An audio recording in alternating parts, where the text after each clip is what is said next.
study Charlie Chaplin, because Charlie Chaplin, the thing that separates, and I think I've mentioned this before, separates him from all other silent film actors and directors, is he could do both comedy and drama well and in the same very scene. This is why he's much better than the great Stone-Faced Keaton. This is why he's even better than Harold Lloyd, who I think is even better than Keaton, is that you can have moments in and I'm assuming you've probably seen most of Chaplin's great ones, like The Gold Rush and City Lights. I've seen his early shorts too. Yeah, and you can get moments of great pathos and great comedy.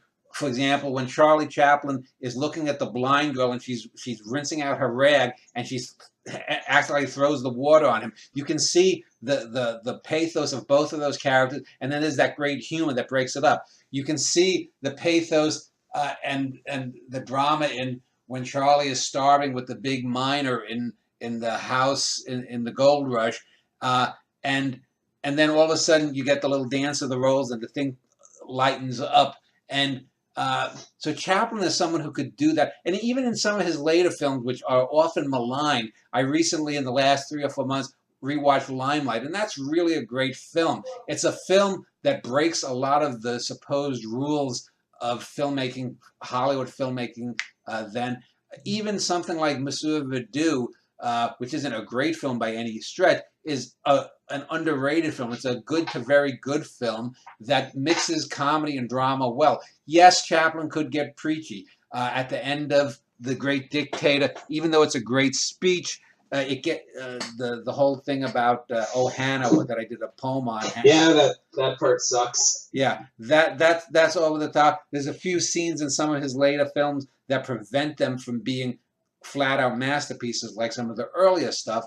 But by the same token, there are those moments that Chaplin has that no other silent film actor or director, not even great directors like a Fritz Lang and Murnau or D.W. Griffith or Frank Capra in his early silent films. Not even they could touch that.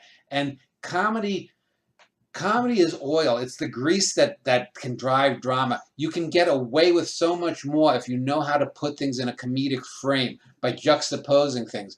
One of these days we could probably. I'm actually trying to do a show on humor. I've got 2 people to do a panel show on humor, my DSVIs, and I'm just looking for one more person. Hopefully, I'll get that in the next month or 2, because I think humor is something that is totally missing. I mean, real deep humor from most art today. Look at most comedies that we have, and they're just usual sex farce, fart jokes.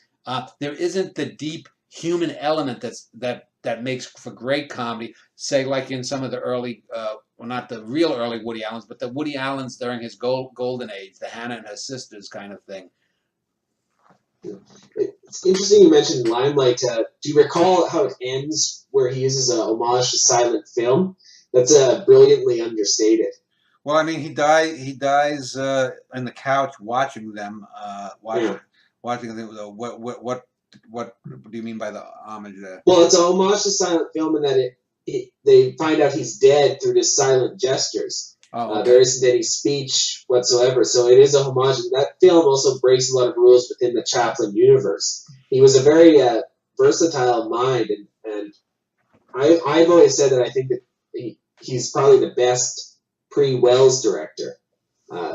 Wells sort of was the Walt Whitman of his medium, and Chaplin was just one of the early ones. He was sort of like what William Blake might have been to Walt Whitman. Yeah, I think Chaplin as an actor director is an all-time titan. I think his directing stuff has to go take a seat behind his acting. As a comedian, he's nonpareil. I mean, he's the greatest film comedian ever. There's anyone who disagrees with that doesn't understand comedy. There's Chaplin and there's everyone else. As a director, he made some great films. Not perfect films, but great films, and there's always a difference between great and perfect.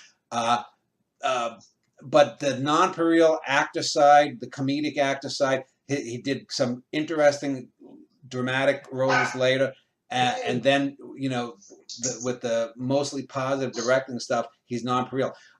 In terms of technical stuff, in terms of lighting and framing and stuff, I mean, he's not in a league with Wells or some of the later directors. But in terms of character development and stretching the early art form from its baby juvenile era, he's certainly one of the top 10 important directors.